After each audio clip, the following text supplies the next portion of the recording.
The road to 1,000 break and runs, rack 91. World 9-ball tour format break, 9-foot table, 4 1/8 inch pockets. Trying to make the 1 on the side here. I did make the 1, sent the cue ball back through the rack as intended, and the 2 is dressed up pretty nicely. I instantly noticed the problem in the upper left-hand corner of the table, the 4 and the 8.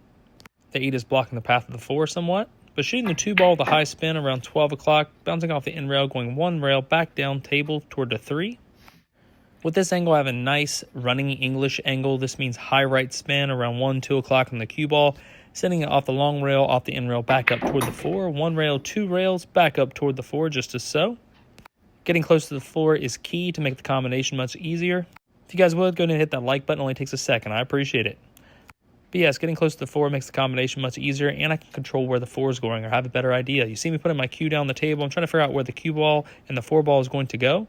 The 4, I plan on it coming around 2 rails after the combination. So making the combination, low spin, drawing straight back, sending the cue ball backwards, and the 4 bouncing off the second rail.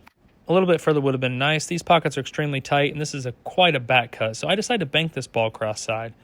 Shooting the 4 ball cross spot side, running spin around 11 o'clock on the cue ball. Banking 4, sending the cue ball 1, 2, 3 rails, back around table. Nice speed to play shape on the 5. As long as I can pocket the 5, I can pretty much play shape on the 6 about anywhere. Shooting the 5 ball in the lower left-hand pocket. I shoot this with low left spin. Not a lot of low, but basically like a stun draw. Just drawing it over toward the corner pocket and coming out 2 rails. 1, 2, letting the spin take, bring me back up table a little bit, making sure to leave myself an angle in the 6. Speeding things up for the sake of time here, I had to grab an extension. I'm stretched out very far on this ball. Getting down to shoot the 6 ball here.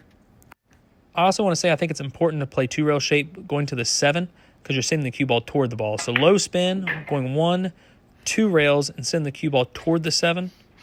You have a little bit more room for error that way. You'll see great players do this a lot. They honestly preach it.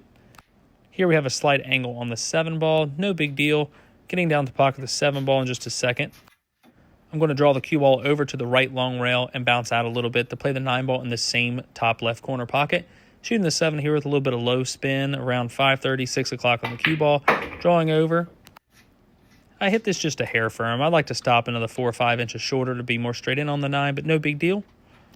Removing the template rack, of course, and giving the 9 the time that it deserves. Looking into the pocket, pre-shot routine is good. Getting down to pocket this 9 ball in the upper left-hand corner pocket. In doing so, we'll conclude this rack on the road to 1,000 break and runs. I appreciate you guys watching. It means a lot to me, and if you will, give me a second to talk about my sponsors here. I got a great group. If you will, please check them out on social media, and I highly appreciate it. Thank you.